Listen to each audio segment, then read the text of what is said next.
Madame, Monsieur, merci d'être sur Télé Africa Bercy, de regarder votre programme d'information de la mi-journée, Le Métronome, une émission entièrement consacrée au sport et au football. Vous le savez, c'est au début du mois de septembre prochain qu'auront lieu les 7e et 8e journées des éliminatoires de la Coupe du Monde de football 2026 Zone Afrique, avec deux matchs importants pour les Panthères du Gabon qui devront donc affronter les Pirates des Seychelles, mais aussi les éléphants de Côte d'Ivoire au stade de rénovation de Franceville. Ivoiriens et Gabonais qui se suivent de très près dans ce classement du groupe F de ces éliminatoires de la Coupe du Monde de football 2026 Zone Afrique. La Côte d'Ivoire en tête avec 16 points, suivi du Gabon 15 points. Un petit point seulement sépare les deux équipes et le Gabon qui a besoin évidemment de la ferveur populaire du 12e homme pour pousser les Panthères de Gabon vers la victoire au mois de septembre prochain. Ce sera donc l'objet de la deuxième thématique de cette émission, le Métronome. La première thématique, toujours en lien avec le football, elle est consacrée à la reprise du championnat national de football de première division, parce que la suite des éliminatoires est tout aussi tributaire de cette reprise du championnat national de football de première division, ce d'autant plus que le sélectionneur national Thierry Dieudonné Mouyouma a, lors de la dernière journée FIFA, convoqué pas moins de 8 joueurs issus du championnat local afin de pouvoir tester ces garçons dans l'optique d'une probable participation à la CAN 2025 et à la Coupe du Monde 2026. C'est pour faire le point sur ces actualité très forte en ce qui concerne la reprise du championnat national de football de première division et la suite des éliminatoires de la Coupe du Monde 2026 Zone Afrique. J'ai le plaisir de recevoir sur le plateau de l'émission le métronome Gaëtan Kouka, ancien international gabonais de football. Gaëtan Kouka, bonjour. Bonjour, monsieur Pam. Merci beaucoup d'avoir accepté une fois de plus notre invitation. Non, merci à vous pour la confiance sans cesse renouvelée. Alors, vous êtes aujourd'hui un observateur, que dis-je aujourd'hui, vous êtes un observateur averti du football dans notre pays pour l'avoir pratiqué vous-même, football de haut niveau, pour avoir disputé le championnat de première division dans certains clubs de prestige dans notre pays, jusqu'à être international gabonais. Vous avez porté les couleurs de Gabon au sein de l'Azingo national, donc vous êtes quelqu'un de tout à fait indiqué pour pouvoir éclairer la lanterne de l'opinion sur les questions en lien avec le football dans notre pays. Vous avez particulièrement suivi le déroulement du championnat national de football de première division de Gabon saison 2024-2025, un championnat qui a donc été marqué par la belle victoire au final, remportée par Manga Sport, champion du Gabon pour la saison 2024-2025. Il y a eu des belles récompenses aussi. On pense au jeune Derrick Assoumou qui a terminé meilleur joueur du championnat. Un beau trio, Derrick Assoumou en tête, suivi de Prince Bouélé et de Samson Bingui de Manga Sport. Aujourd'hui, le gros point d'interrogation, c'est celui relatif à la reprise du championnat, parce qu'on a deux équipes engagées dans les compétitions africaines. Manga Sport en tant que champion du Gabon dans la Ligue des champions africaine et le Canon 105 qui a terminé deuxième dans le cadre de la Coupe de la Confédération africaine de football, la Coupe de la CAF. Inquiétude pour les professionnels, pour les footballeurs, inquiétude pour les dirigeants, inquiétude pour les supporters, puisqu'on n'a aucune information aujourd'hui sur une probable reprise du championnat de première division. Est-ce que c'est aussi inquiétant que ça? C'est alarmant. C'est alarmant, M. Pambo, parce que, à la lumière des faits, tels que vous posez la thématique, il serait bien d'interroger, si vous voulez, d'abord les lois. Et donc, quand on parle des lois, on parle ici de l'appareil étatique. Quelles sont aujourd'hui les lois qui accompagnent la pratique du sport sur l'étendue du territoire national? Vous êtes sans ignorer que la pratique d'une activité physique et sportive est d'abord une mission régalienne, donc qui est comme à l'État.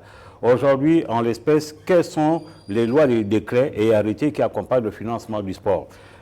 Lorsqu'on aura défini les décrets qui accompagnent justement la pratique du sport, on pourra effectivement nous projeter pour qu'il y ait une planification beaucoup plus conséquente, beaucoup plus sérieuse, pour que la situation ne soit pas aussi alarmante que celle que nous traversons aujourd'hui. Alors, on a un championnat, saison 2024-2025, qui s'est déroulé dans des bonnes conditions de façon globale. Un championnat sans interruption qui est arrivé à son terme avec deux champions. On l'a dit, le champion Manga Sport qui a terminé premier, deuxième le Canon 105. Mais c'est un championnat qui s'est disputé, on va dire, quasiment 3 ou 4 ans après, puisqu'il y a eu cette longue parenthèse désenchantée durant laquelle on n'a pas disputé de football dans notre pays, notamment en première et deuxième division. On a cru qu'avec la reprise de cette saison 2024-2025, les choses allaient de nouveau aller rouler comme sur des roulettes. C'était l'espoir pour de nombreux observateurs de la vie sportive et singulièrement footballistique du Gabon. Malheureusement, nous avons déchanté justement après que le championnat national 1 et 2 ait mis un terme à ses activités. Cet état de choses est dû au fait que en réalité, il n'y a pas une planification sur la durée justement du financement de notre sport. Et vous vous souviendrez que pendant la transition, le ministre des Sports de l'époque, pour ne pas le citer, s'était vu reçu par le président de la transition de l'époque. Dans la délégation, il y avait le président fédéral et je pense le sélection national et le manager général. Donc ça a été l'occasion justement pour le ministre de l'époque de présenter justement un modèle de financement au président de la transition de l'époque. Malheureusement pour nous, ce financement s'est appuyé sur la PID et la PI. Au sortir là, nous sommes interrogés de savoir qu'est-ce qui accompagne concrètement justement cette présentation au niveau du chef d'État. Est-ce que c'est un programme qui s'inscrit sur la durée ou alors c'est un programme ponctuel qui venait justement répondre à une situation précise? Aujourd'hui, nous avons la confirmation du fait que c'était un programme qui était juste ponctuel, donc qui s'étalait juste sur une année, et donc raison pour laquelle nous retombons dans le même travers. Alors, vous venez de parler de la PID, c'est bien ça? Et la PI. Et la PID, donc ce sont les fonds qui ont financé la reprise du championnat, donc la saison 2024-2025, issue du ministère du Pétrole, c'est bien ça? Oui. Alors, disons que la PID et la PI, c'est le cycle de provision, donc PI, prévision d'investissement diversifié, et ça c'est la PID, et la PI c'est provision, investissement des hydrocarbures. Donc c'est effectivement réservé essentiellement au développement des hydrocarbures, et je pense que ça a un petit pan où on traite du social et donc des communautés locales, mais qui n'a rien à voir avec la RSE. Donc c'est un peu justement ces fonds qui ont permis justement au ministre de l'époque de pouvoir justement, Marcel Abeke, pour ne pas le citer, pour pouvoir justement préfinancer essentiellement, malheureusement, encore une fois, le National Foot 1 et 2. Donc, mettant de côté toutes les autres disciplines et mettant de côté naturellement le championnat féminin. Alors, si on observe aujourd'hui une forme de blocage à ce niveau-là, ça veut dire que ce financement qui avait permis la reprise du championnat au Gabon pour la saison 2024-2025 ne l'était que pour une saison. Les faits sont patents. La preuve, nous avons arrêté le championnat national 1 et 2 le 31 mai. Nous sommes le 1er août, donc nous sommes sensiblement à 2 mois. Nous avons engagé le 3e mois, ce qui, du point de vue des techniciens, une aberration, et du point de vue de la norme, une aberration. Un championnat, lorsqu'il s'arrête, c'est minimum 21 jours, sinon 45 jours. Ensuite, vous reprenez les activités. Donc, ça permet justement aux athlètes de pouvoir préserver les acquis de la saison écoulée. Or, ici, lorsque vous avez déjà dépassé les délais en termes de récupération, vous avez, comme on le dit, le football également, donc le sport également lié à la science, vous avez perdu plus de 70% des acquis. Donc, ça veut dire que pour retrouver ces acquis, il va vous falloir encore reprendre une saison complète avant de prétendre passer à une étape au-dessus. Vous voyez, le débat il se trouve que le débat du politicien n'est pas le débat du technicien.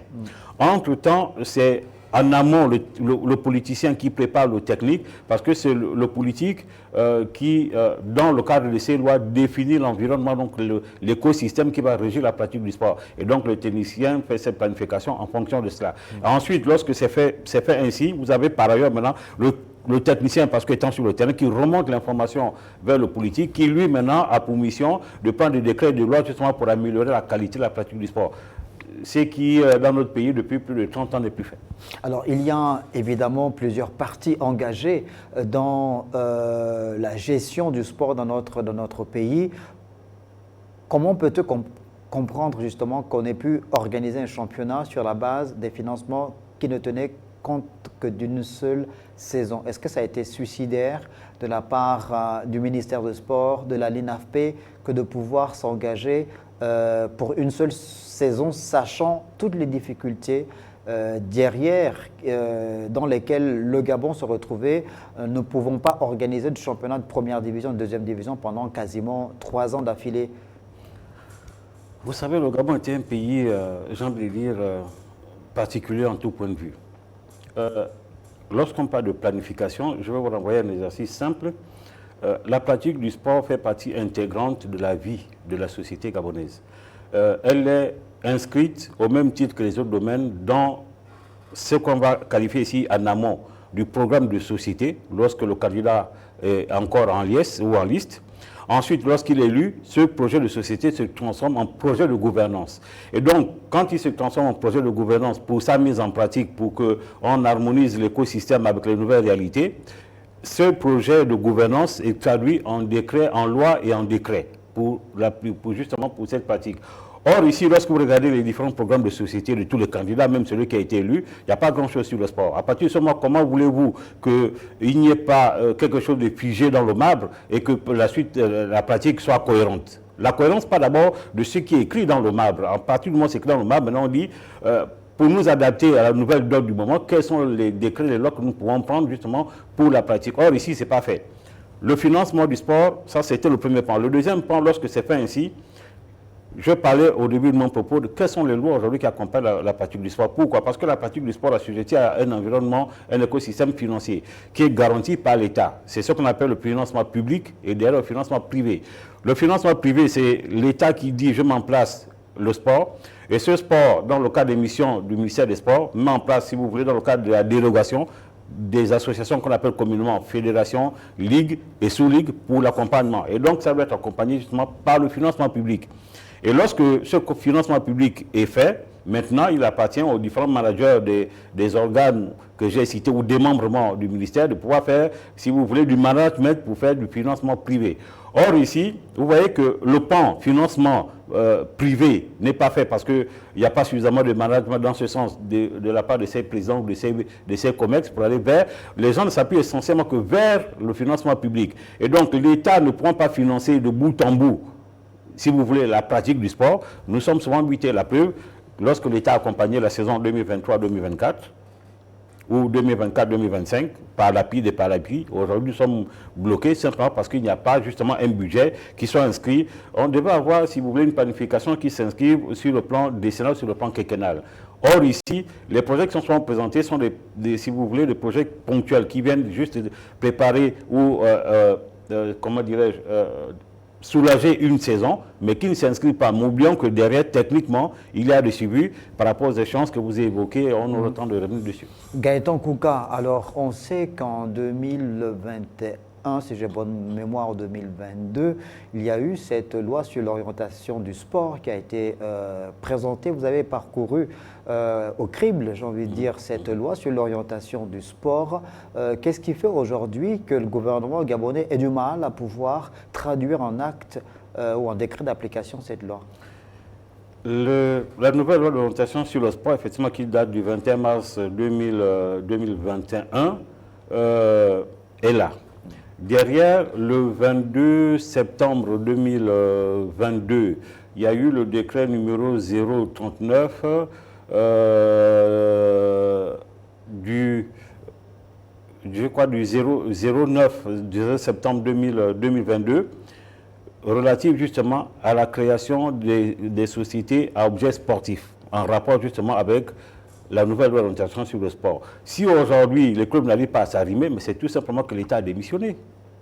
Comment comprendre que vous ayez une loi qui est accompagnée par un décret où on dit à partir de 2022, les clubs doivent se conformer à cette norme, les clubs ne se conforment pas, mais malgré ça, l'État continue à accompagner des clubs qui sont en infraction. En fait, c'est un peu, si vous voulez, le serpent qui se mord la queue. Vous comprenez? Il y a des lois, il y a des décrets. il faut tout simplement les faire appliquer. Et qui est censé les faire appliquer? L'État. L'État qui est l'État? C'est le ministère des Sports. C'est ça le débat. L'État qui est le principal pourvoyeur, Le justement. principal pourvoyeur. Alors, vous avez fait un travail, vous et certains de vos collègues, dans le cadre associatif. Vous avez travaillé même avec le Parlement gabonais, toujours dans la recherche des solutions pérennes pour pouvoir mettre en place peut-être une forme d'économie circulaire qui pourrait être considérée comme une forme de panacée finalement pour permettre la pratique à long terme du sport de haut niveau dans notre pays. Où en sommes-nous? Bien, je pense que le dossier avance suffisamment bien. Merci de nous faire ce clin d'œil. C'est notamment la commission de réflexion des acteurs du football. Nous avons pris langue le 10 février 2023 avec le député de la transition, le député Gilbert Alexandre Awassi, dans le cadre de sa proposition de loi cadre portant sur la RSE. Et donc nous avons eu quelques séances de travail pour justement pouvoir inclure justement le transport. Et donc c'est avec beaucoup de bonheur que nous avons appris que cette loi a été votée par le Parlement. Et donc la loi aujourd'hui qui encadre la pratique de la RSE, dans son chapitre 3, parle du financement spécifique au sport. Et donc c'est un prélèvement, si je ne travaille pas un secret, qui sera prélevé sur le recouvrement global de la RSE, un prélèvement de 0 à 2% du financement du recouvrement global de la RSE qui viendrait pour accompagner le financement du sport. Donc je pense que cette loi a été adoptée, comme je le disais tantôt, par les deux chambres. Maintenant, nous attendons simplement qu'elle soit promulguée par le chef de l'État et donc publiée par le journal officiel. Alors, ces fonds seront reversés au ministère des Sports qui, lui, les reversera aux fédérations de façon pratique et technique. Comment c'est conçu? Bien, ce qu'il faut dire que le fonds RSE, tel qu'il sera prélevé, la loi prévoit dans certains mécanismes. Vous avez les gouverneurs qui vont gérer cet argent, vous avez les maires, vous avez les chefs de quartier, vous avez les chefs de village, vous avez même les députés, puisqu'on parle du fonds du financement RSE. Et donc la RSE va s'étendre sur toute l'étendue du territoire. Et donc partout où on va prélever la RSE, les autorités que je viens d'évoquer ou de citer supra vont justement accompagner. Ça, c'était le premier pan concernant directement la loi.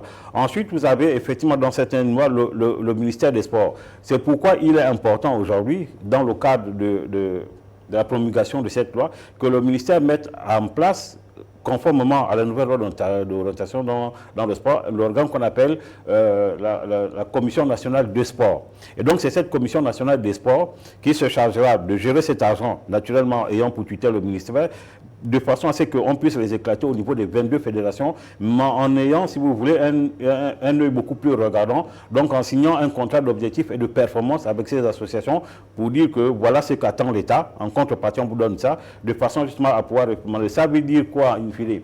Ça veut dire que le jour que cet argent est sorti, vous avez plusieurs mécanismes de contrôle justement qui pourront veiller à la bonne exécution de ces fonds. Commission nationale de sport qui sera composée des techniciens du ministère des Sports, oui, des techniciens du ministère des Finances. Des Finances, des députés, et puis c'est tout un collège de personnes qui se mettront ensemble, des juristes, des financiers et des pratiquants justement pour pouvoir gérer ce fonds. Est-ce que vous pensez que si on arrivait justement à mettre en place ces différents mécanismes, on pourrait facilement organiser sur le long terme les différents championnats dans toutes les disciplines? Évidemment. Oui, nous parlons ici de toutes les disciplines, des 22 ou 23 fédérations. Vous pensez que c'est possible? Oui, c'est techniquement possible parce que, pourquoi? Lorsque nous avons, dans le cadre de nos travaux, nous avons interrogé la nouvelle orientation dont vous faisiez état. Dans son article 4, je crois, il est dit que l'État finance le sport et s'engage à prendre une loi spécifique au financement du sport. Donc c'est justement dans le cadre de cette loi, donc de cet article, que nous avons saisi le député Gilbert Alexandre Awassi. Ça veut dire quoi? Que le fonds RSE sera un fonds qui sera annuel. Ça veut dire que chaque année, le fonds RSE sera renouvelé. Donc ces mécanismes seront mis en place par justement les décrets à venir et nous espérons vivement que ça soit déjà le cas, du moins c'est déjà dans les pipes, de façon à ce que le sport soit pratiqué de manière continue, pour ne pas dire en discontinu dans le sport. Elle sera inscrite dorénavant dans la loi des finances. pour dire que dans le cas de la RSE, il y a ça, mais dans le prélèvement, comme je disais, de 0 à 2%, ça donne tel montant, et ce montant sera inscrit dans la loi des finances pour dire que dorénavant, pour le financement du sport, contribution spéciale, et c'est ça le thème approprié, contribution spéciale au sport, il y a dans la loi des finances cette rubrique qui est marquée, et donc ça donne par exemple 2 ou 3 milliards, donc ça permet aux fédérations de mieux se projeter, et donc par conséquent, le sport gabonais se porterait mieux. Alors, ce sera une forme de fonds qui va donc garantir la pratique du sport dans notre pays, mais ce sont des fonds, une fois de plus, qui sortent, on va dire, des caisses du trésor public. C'est l'argent public à mettre à contribution. Donc, vous me direz que oui, mais le gouvernement a la responsabilité dans ses missions régaliennes de pouvoir organiser la pratique du sport, mais les associations, donc les fédérations et les clubs sont parfois des entités d'ordre privé. On est bien d'accord. On a vu sous d'autres cieux, on voit sous d'autres cieux qu'il y a des partenariats publics-privés. On se tourne parfois vers des privés pour pouvoir financer le championnat anglais, par exemple, est devenu le championnat le plus attractif sur le plan financier dans le monde aujourd'hui parce qu'il s'est ouvert depuis plus d'une vingtaine d'années maintenant, comme vous le savez, à des capitaux privés, venant parfois hors du continent européen. La Ligue 1 tente de se rattraper à ce niveau-là. L'Olympique de Marseille, Lyon, je ne vous apprends rien. Le Paris Saint-Germain, qui a enfin remporté sa première Ligue de Champions, s'est ouvert au Qatari depuis 2011 ou 2012, si je ne me trompe pas. Est-ce que vous pensez que dans ce registre-là, dans notre pays, des capitaux privés, des fonds privés peuvent également faire l'affaire? Déjà, je vous disais que l'État met en place des mécanismes juridiques et législatifs pour la pratique du sport. Et donc, je faisais état du financement public, du financement privé. Le pan que vous évoquez, c'est le pan privé, le financement privé. Mais l'État a l'obligation d'accompagner les associations. C'est une obligation de l'État. Vous comprenez? Ça veut dire quoi? Les associations dont vous faites état qui sont de droit privé, oui, ce sont des associations de droit privé. Tous les clubs, ce sont des associations. Les fédérations, non, mais les clubs. Il y a des clubs, on se retrouvait, Gaëtan Kouka, comme vous le savez, dans une forme de marché de dupes, puisqu'on a bien vu qu'il y a des clubs qui sont la propriété privé, vous voyez ce que je veux dire. Mais non, les financements... Permettez que j'aille au bout et vous allez comprendre, vous voyez.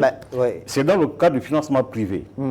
Et dans la conception qui est la nôtre, nous avons également interrogé la loi fondamentale en ce qui concerne son article 155, en ce qui concerne les collectivités territoriales. Lorsque la Commission nationale de sport sera mise en place, elle travaille en étroite collaboration avec les collectivités territoriales. Parce que ce sont les collectivités dorénavant qui vont se charger de mettre en place des clubs au mini-sport. Et donc ça rentrait dans le coût que vous évoquez, qui permettait justement non seulement de répondre à un certain nombre d'exigences qu'on impose. Parce qu'aujourd'hui, un club doit se conformer par exemple au Code OHADA. Donc ça veut dire que le droit uniforme des affaires. Et donc nous pensons que le modèle que nous pratiquons aujourd'hui, nous l'avons déjà dit sur plusieurs plateaux, ne peut prospérer. Or ici, avec la loi la proposition cadre portant sur la RSE et la loi fondamentale dans son article 55 qui parle des collectivités territoriales, ce sont les collectivités maintenant qui devraient créer des équipes justement pour pouvoir justement financer, si vous voulez, une cogestion de ces finances avec la Commission nationale des sports. Donc ça permettrait justement d'ouvrir, si on rentre dans le cadre de l'OHADA, ça permettrait justement d'ouvrir les actions. Et donc c'est à ce titre-là que vous voyez justement les clubs français et en Europe, comme vous avez dit, faire des appels d'offres. C'est de ça dont il est question. Pourquoi? Dans nos tableaux, nous avons également constaté que vous avez 85% de tout ce qui est structure et infrastructure qui appartiennent à l'État, mais via les collectivités territoriales. Or, nous, ici, nous n'avons quasiment rien. Donc, l'idée pour nous, c'est de repartir vers ce modèle qui, non seulement va permettre aux collectivités de se développer via le sport, parce qu'il y a des fonds, mais aussi de permettre de faire des appels d'offres au cas où il y a une difficulté financière pour dire, la preuve, quand on parle de Manchester, on fait d'abord allusion à la ville. Et il vous souviendra que les Qataris, bien qu'étant actionnaires majoritaires, parce que les Qataris sont actionnaires majoritaires au PSG, mais l'équipe appartient à la ville de Paris. Ça veut dire que l'équipe, le socle va revenir si vous voulez, à chaque commune, pour ne pas dire à chaque province, de telle sorte que maintenant, il appartiendra à chaque province de faire appel, au-delà du financement public donc de l'État, de faire appel d'offres pour que les gens puissent venir justement investir dans le cadre du sport dans les localités. Et donc ça permettrait un épanouissement multiforme parce que, comme vous le savez, le football est transversal. Mais il y a tout un débat d'ailleurs. Vous venez de faire allusion au Paris Saint-Germain. On sait qu'il y a eu un bras de fer au sujet du Parc des Princes, qui est l'antre mythique de ce club créé en 1974. La mairie de Paris, la mairesse de Paris, Anne Hidalgo, qui a mis le veto pour que... Mais c'est bien ce que je vous dis, que les entités appartiennent d'abord aux communautés, et ces communautés créent un environnement juridique via les mécanismes mis en place par l'État. Et donc, quand les gens arrivent, c'est dans le cadre de l'actionnariat. Et donc, cet actionnariat est limité dans le temps et dans l'espace. Vous dites, par exemple, que bon, nous, on a telle structure et que la personne qui veut venir fait d'abord une étude. Et dit que, bon, moi, pour être actionnaire chez vous, je serai actionnaire majoritaire à raison, par exemple, de 200 millions. Les 200 millions correspondent à combien d'années commencent à éclater. Donc, à partir de ce moment, on discute. Donc, lorsque le contrat arrive à échéance, ou on le renouvelle, ou on passe à autre chose. Et donc, ça permet de garder une certaine stabilité, donc une certaine pérennité dans les activités sportives. Pourquoi? Parce que le modèle qui a été connu avant par le décret 1975 de Féléon Mébiam, donc qui avait permis aux entreprises gabonaises de financer le sport, ne peut plus prospérer. Pourquoi? Parce qu'on a fait le constat que vous avez des clubs comme le Cercle sportif de Batiaba, le CSB, qui est fermé parce que la caisse a connu des problèmes. Vous avez Delta UC qui a fermé parce que le PT a connu des problèmes. Vous avez la JAC, Locomotive, toutes ces sociétés qui étaient sponsorisées par la CETAG aujourd'hui. Donc aujourd'hui, nous avons pensé qu'il est temps d'innover. En innovant, on s'est dit qu'il est mieux que ça soit les collectivités territoriales parce qu'elles sont au début, jusqu'à ce que nous passions, elles vont demeurer, et que le principe de l'actionnariat soit enclenchés, de telle sorte que la collectivité étant c'est tel qui a les structures, les infrastructures, c'est tel qui a le gros de l'équipe. Quelqu'un arrive, M. Pambo dit, commune de Vendo, moi je vais être actionnaire dans votre équipe de football, je rentre en action à 200 millions. Donc maintenant, les gens s'asseyent, donc le conseil municipal s'assoit avec l'actionnaire et son groupe, ils s'asseyent pour définir de comment éclater cet argent, sur quelle la durée. Maintenant, on définit à partir de ce moment, on a une stabilité. Si nous sommes conséquents dans la gestion, de plus de 20 ans, on discontinue la pratique des activités sportives dans leur ensemble. Alors, on a un championnat de football de première division avec des clubs qui n'ont pas la même histoire, qui n'ont pas le même profil, évidemment. Il y a des clubs historiques comme le Canon 105, club cher et fondé par le défunt général Idriss Firmin Gary et certains de ses amis. On a l'USM qui est aujourd'hui en deuxième division, qui est un club qui appartient, historique aussi, qui appartient en général à la retraite Jean-Boniface Assélé. On a Manga Sport aujourd'hui, qui est un club soutenu par la Comilog. On a l'Union sportive de Bitam, dont le patron René Desmaisons-Aubian est encore là, mais ne plus forcément aux affaires sur le plan politique. Notamment, on a des clubs comme le Stade Mondji, géré par la municipalité, je pense, de Port-Gentil. Donc, des clubs qui n'ont pas la même histoire, qui n'ont pas le même profil. On revient en Europe, la France, l'Olympique de Marseille, qui est devenu le grand OM qu'on a connu à la fin des années 80, au début des années 90, sous l'ère Bernard Tapie, qui était un grand patron dans le monde des affaires.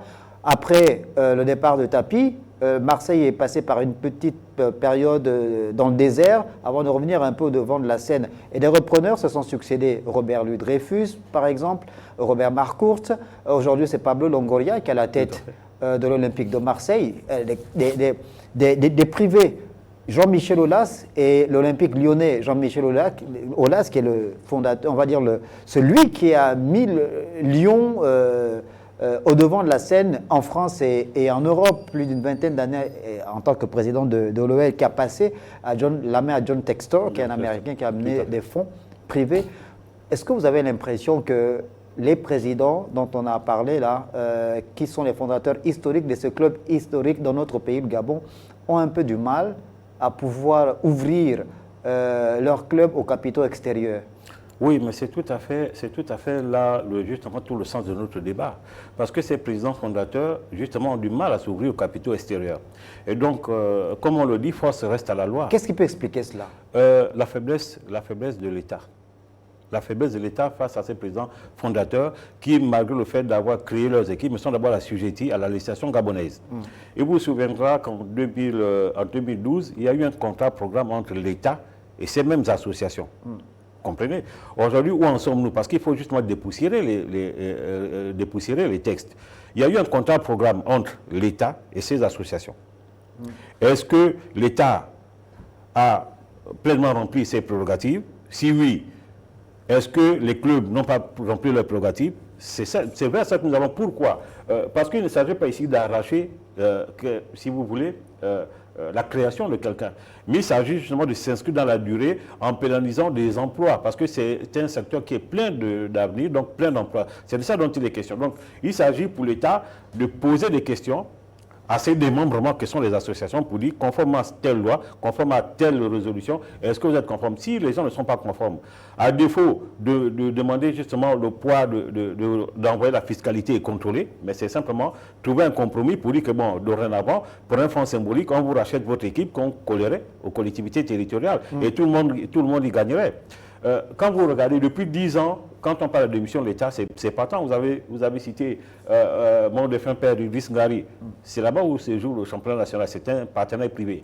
Vous avez le stade Monédan et Siban, chez mon père Jean-Boniface Assélé. L'État offre quoi depuis 10 ans? Rien du tout. L'État démissionne à tous les niveaux. Il est grand temps, puisqu'on parle de la 5e République, là encore que je conteste quelque part, mais ce n'est pas ça l'objet, justement de ramener les choses sur les rails.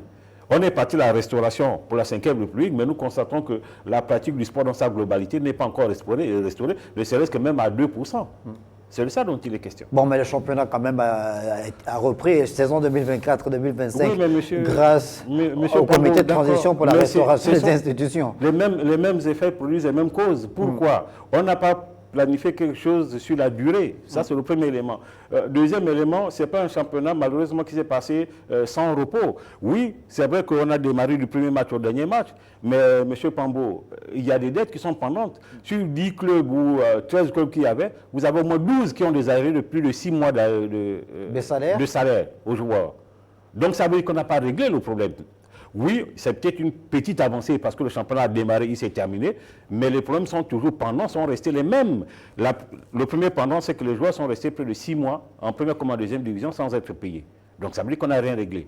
Le deuxième, c'est qu'on s'est arrêté le 31 mai, nous sommes au 1er juillet, au 1er août, le championnat n'a toujours pas repris. Donc en quoi on n'a absolument pas évolué? Alors, à court terme, Gaëtan Kouka, l'impact, les conséquences justement de cette non-reprise du championnat. On l'a dit, on a 2 clubs qui vont nous représenter en Coupe d'Afrique. Manga Sport pour la Ligue des champions africaine, le Canon 105 pour la Coupe de la CAF. Quelles peuvent être les conséquences de la non-reprise du championnat pour ces 2 clubs? Mais la conséquence, c'est que nos 2 représentants vont, si on s'en tient à la norme, iront justement faire une piètre prestation. On dit, dans le milieu, on dit, seule la compétition prépare la compétition. Vous n'avez pas de compétition. D'accord, vous avez fait une préparation foncière, c'est un fait, mais elle ne peut pas égaler ou dépasser le championnat. Parce que le championnat vous permet d'être dans des conditions réelles de compétition.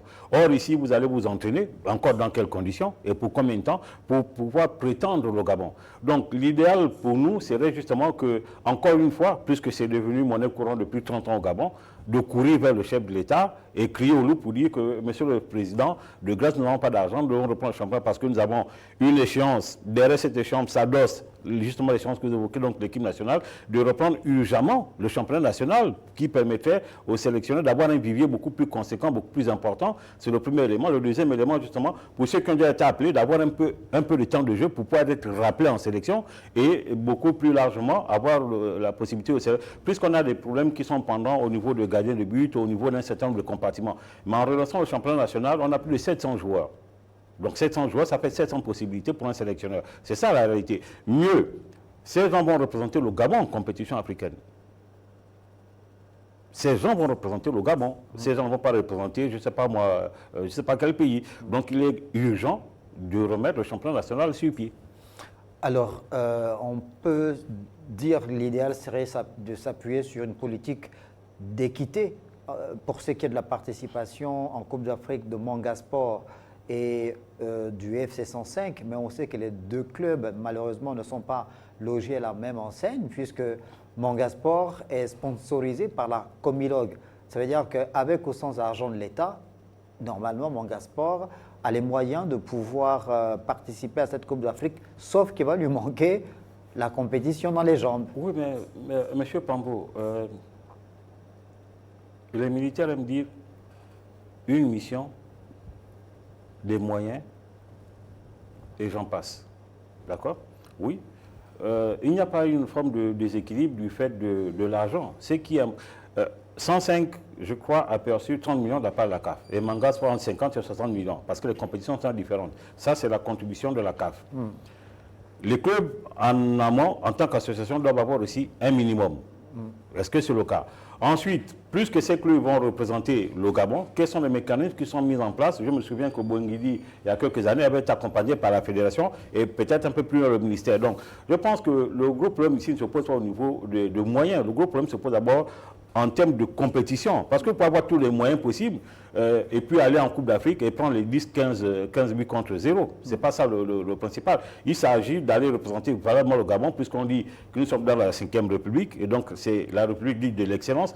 L'excellence ne peut pas se permettre de laisser partir ces vaillants guerriers sans avoir une arme à la main. Alors, pour vous, est-ce que vous pensez que les clubs là sont clairement dos au mur, en sachant que ces clubs ont certainement envie de faire bonne figure dans ces différentes compétitions, puisque c'est le reproche qu'on a toujours fait aux dirigeants de ces clubs gabonais, notamment en Manga Sport, dont on se demande parfois pourquoi est-ce que Manga se bat pour être champion du Gabon. On a l'impression que Manga Sport a toujours snobé la Coupe d'Afrique. Bien, il faut aussi construire le débat à deux niveaux. Vous avez le débat national, le débat international. Il est bien pour le palmarès de Manga de pouvoir égaler justement le record détenu par F105. Je crois que Manga a une longueur de 105.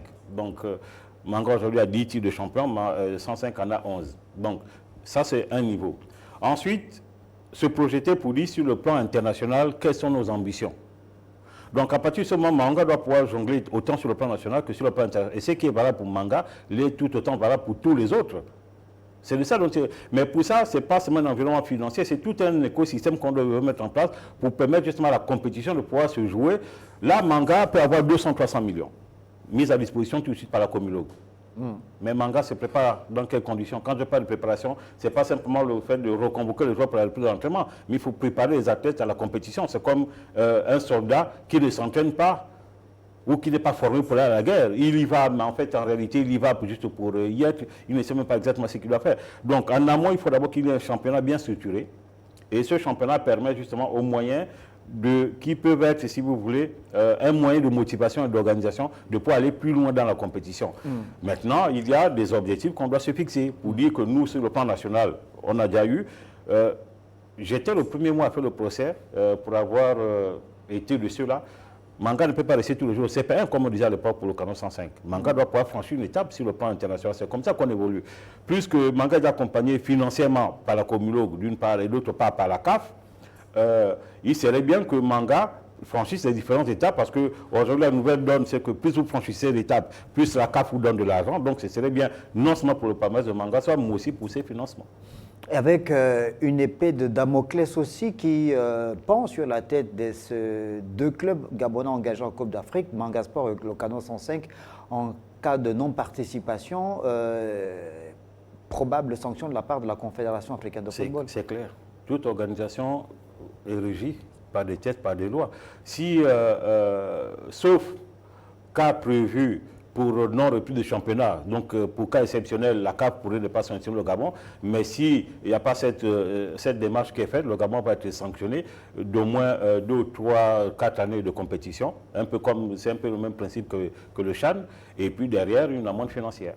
Donc, il y a aujourd'hui la nécessité pour le gouvernement de pouvoir trouver toutes les solutions possibles pour relancer la reprise du championnat national de football de première division. Les autres clubs dans le monde, au regard des différents calendriers, sont donc dans les pré-saisons, déjà en train de préparer des championnats qui vont reprendre dans quelques jours seulement.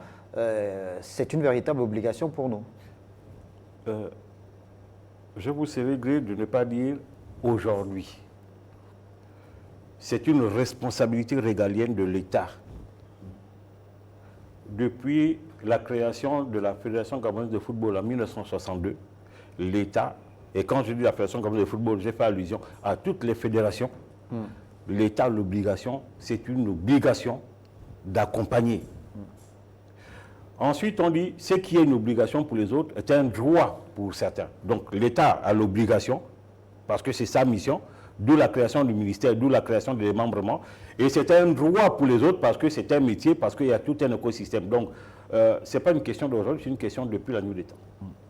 Alors Gaëtan Koukan, avant de mettre un terme à l'émission, second thème toujours en lien avec le football évidemment et qui a un lien direct avec cette reprise ou pas du championnat national de football de première division au Gabon avec des conséquences qu'on peut imaginer. C'est la suite des éliminatoires de la Coupe du Monde de football 2026 Zone Afrique.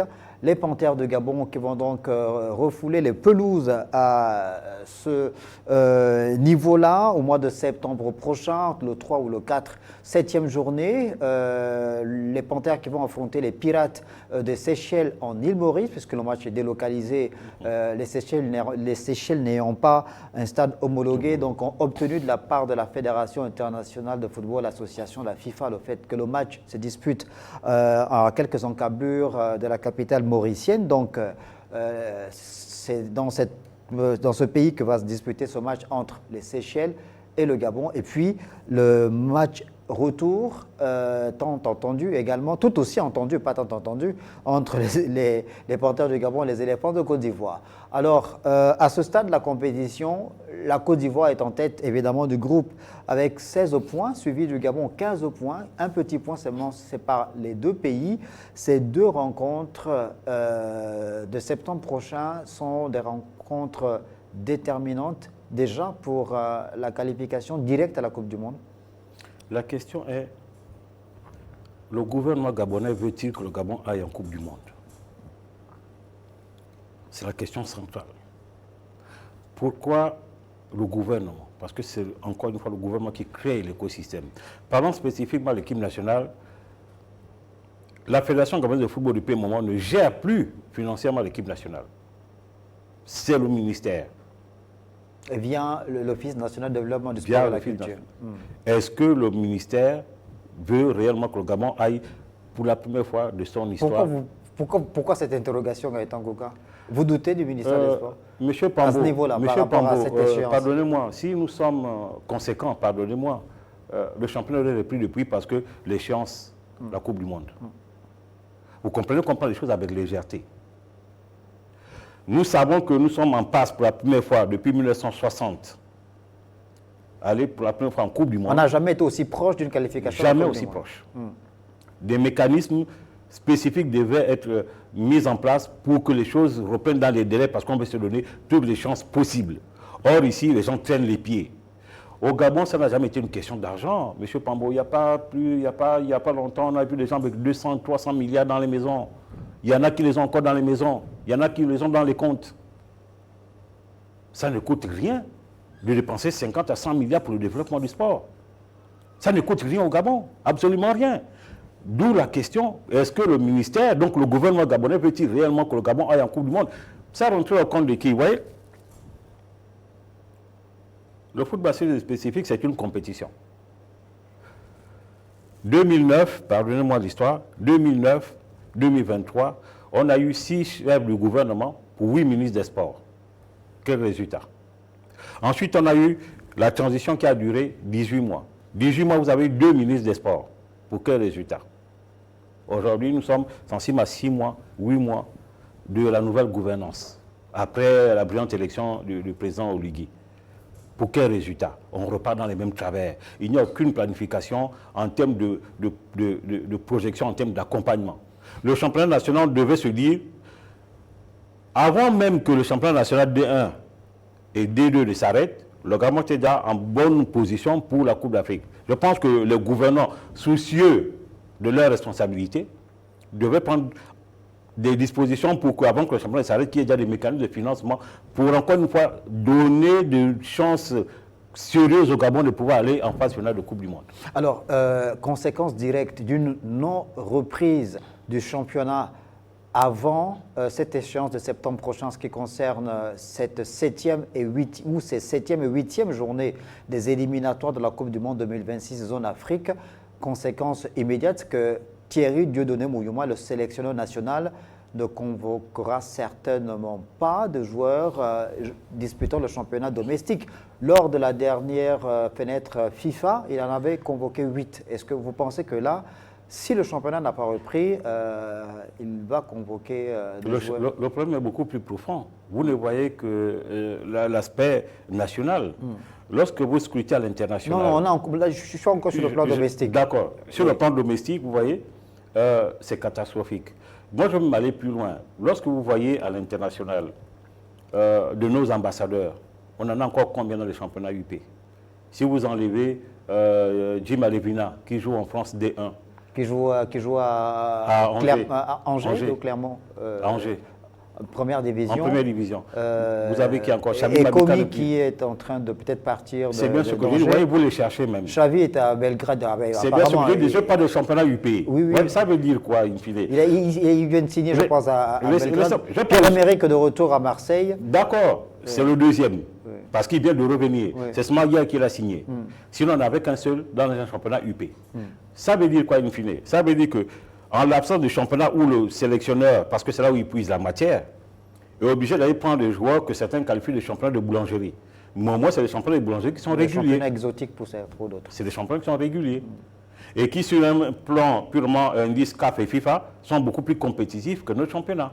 Donc, les gens ont un débat de passion et pas un débat de raison. En plus, si vous n'avez pas de championnat, ça veut dire que le sélectionneur, sur la base des critères, donc des normes, ne peut prendre aucun joueur parce qu'on dit les critères pour être appelé en sélection, c'est la performance. La performance renvoie à une activité. L'activité renvoie à un championnat. S'il n'y en a pas, ça veut dire que le CN ne peut pas prendre. Ensuite, quand vous partez en hexagone, encore une fois, je vous prends un cas, je ne souhaite pas. On a déjà vu des cas où on a 5 joueurs majeurs qui se blessent avant une compétition. On les remplace par qui? Et après, on fera le procès à l'encadrement technique via le sélectionneur pour dire qu'il allait prendre les joueurs de boulangerie. Mais quels sont les outils que vous mettez à sa disposition pour qu'il puisse justement se donner des chances? Et quand je dis lui, c'est un lui inclusif, parce que c'est le Gabon, pour justement pouvoir qualifier le pays. Vous prenez un soldat qui est super entraîné, ne vous donnez pas les armes, vous dites aller en guerre. Vous attendrez quel résultat, M. Pambo? Nous sommes exactement dans cette configuration. Alors, donc, on a une échéance capitale importante en ce qui concerne cette possible qualification pour la première fois à une Coupe du Monde. Comme on l'a dit, le Gabon n'a jamais été aussi proche d'une qualification à la Coupe du Monde, avec un petit point seulement qui sépare aujourd'hui la Côte d'Ivoire du Gabon. Et côté ivoirien, évidemment que les éléphants de Côte d'Ivoire et MR Sofaé savent que leur adversaire, l'équipe qui pourrait empêcher la Côte d'Ivoire là en Coupe du Monde, c'est le Gabon. Donc ils prennent véritablement à cœur ce match retour qui aura lieu à Franceville entre les Panthères du Gabon et les éléphants de Côte d'Ivoire. Donc c'est 2 journées déterminantes pour la suite de cette qualification pour la Coupe du Monde dans ce groupe F. Au-delà de la non-reprise du championnat, il y a un autre aspect, Gaëtan Kouka, c'est l'aspect lié à la ferveur populaire. Des grosses interrogations, évidemment, persistent dans l'opinion. C'est le fait que le stade de Franceville, il faut imaginer tous les mécanismes possibles pour que ce stade-là soit un véritable chaudron, parce que c'est un match tellement important qu'il ne faudrait pas que les Ivoiriens aient l'impression de jouer à domicile ou dans un terrain vide. Dans un stade vide. Qu'est-ce qu'il faut faire? Bien. Quelle politique mettre en place pour faire en sorte que ce stade-là soit archi-comble avant même le coup d'envoi du match, comme on le vivait avec le stade de Minisport? Monsieur Pambo, les solutions seront toutes simples. Le Haut-Togo, c'est 11 départements. Je vais d'abord m'appesantir sur le Haut-Togo. 11 départements. Vous mettez une organisation en place par département où 1000 personnes partiraient par déplacement. Donc, c'est ce qu'on appelait à l'époque des charters. Et donc, d'autres qui partiraient du Libreville. Je vais d'abord commencer par le Haut-Togo. 11 départements. Vous dites, chaque département doit nous fournir 500 à 1000 personnes. Vous mettez en place des bus pour les transports. Vous les transportez, vous remplissez le stade. Ça, c'est au niveau du Haut-Togo. 11 départements. On met un dispositif pour le transport des gens. Si c'est 2 ou 3 bus, c'est selon. Ça, c'est si le gouvernement veut que le Gabon aille en Coupe du Monde. C'est-à-dire, c'est une véritable machine organisationnelle, toute C'est une bien ce que je grosse suis en train de vous organisation dire. qu'il faut mettre C'est en bien ce que place je suis en train de vous dire. pour la mobilisation. Donnons-nous des chances de pouvoir partir pour la première fois en Coupe du Monde. Ce sera historique. Aujourd'hui, on en rigole peut-être, mais quand le Zaïre y est allé pour la première fois en 1974, même si elle a pris 9 ou 10 buts à 0, on dit que le Zaïre est la première équipe à avoir été en Coupe du Monde. Il y a non seulement ces répercussions sur le plan médiatique, mais aussi sur le plan financier. Et en plus, c'est une belle vitrine pour vendre le pays. Donc, quand vous parlez de mobilisation, 11 départements, c'est une organisation. Pour les 11 départements, on dit, on met à disposition des bus pour transporter des gens. Quid des autres régions du Gabon? Quid des autres régions du Gabon. Et je commençais par Francheville parce que c'était le plus simple. Ensuite, de Libreville, on dit, le Gabon joue en septembre. On met en place, si vous voulez, C'est dans un mois, hein? des mécanismes de charter. Ça se faisait à l'époque. Même en club, même à Manga, ça se faisait. On met en place des mécanismes. On va dire que bon, il faut 2000 personnes qui partent de Libreville. On va signer une convention avec la secrétaire pour dire on a besoin de 2000 places. Donc, voyez-nous, justement, en termes de tarifs groupe, les coûts. Et ensuite, les hôtels ont fait la même chose. Et donc, à partir de ce moment, vous avez un stade de Franceville archi-comble. Archi-comble. C'est-à-dire que le stade va même refuser du monde. Là encore, j'insiste, si le gouvernement veut que le Gabon aille en Coupe du Monde. Mais justement, comment on peut interpréter cette espèce de léthargie observée, le gouvernement qui est complètement aphone, il faut le dire, par rapport à cette échéance importante. On a l'impression que c'est un match qui ne compte quasiment que pour du beurre, alors qu'on le dit, c'est la première fois que le Gabon est tout aussi proche de se qualifier à une Coupe du Monde de football. Le match se dispute quasiment dans un mois, mais il n'y a rien, aucune communication officielle, rien du tout, aucune mobilisation sur le terrain, ni du côté de Franceville, encore moins à Libreville. Comment interpréter ça? Alors que du côté de la Côte d'Ivoire, un pays qui a déjà au moins 5 ou 6 participations, je ne sais pas, en Coupe du Monde de football, cette rencontre entre le Gabon et la Côte d'Ivoire a un véritable intérêt côté ivoirien, mais côté gabonais, on a l'impression que le gouvernement est complètement... Bien, le débat il est tout simple, encore une fois. Ce qu'on appelle l'orgueil national. Et j'ai bien aimé la période de la transition. Là, on a parlé avec beaucoup d'insistance et avec beaucoup de récurrence, le patriotisme. Le patriotisme, il ne s'applique que quand il s'agit de la politique. Là, les fonds sortent manu militari. Là, on voit le patriotisme de nos gouvernants. Mais lorsqu'il s'agit de faire qualifier la nation via d'autres mécanismes, notamment par le sport, le patriotisme disparaît. L'orgueil national, il n'y en a plus, M. Pambo. C'est ça la réalité.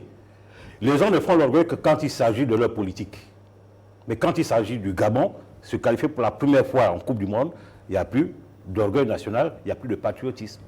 Gaëtan Kouka, je vous remercie d'être passé sur le plateau de l'émission de Métronome pour faire le point sur ces deux sujets qui font l'actualité dans notre pays sur le plan du sport. La non-reprise du championnat de première division de football, sachant qu'on a 2 clubs engagés en Coupe d'Afrique, Manga Sport pour ce qui est de la Coupe de la Ligue des champions africaine et le Football Club Canon 105 pour la Coupe de la CAF, Confédération africaine de football, avec un impact réel sur la suite des éliminatoires de la Coupe du monde de football Zone Afrique 2026.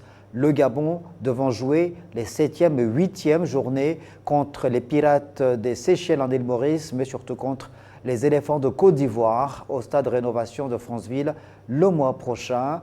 Gageons évidemment que le gouvernement puisse prendre à bras le corps cette suite des éliminatoires de la Coupe du Monde afin de faire en sorte que les Panthères de Gabon soient soutenus comme il le faut par un 12e homme qui prendra d'assaut les travées du stade de Franceville au mois de septembre prochain. Merci de nous avoir regardés et bonne suite des programmes sur Télé Africa.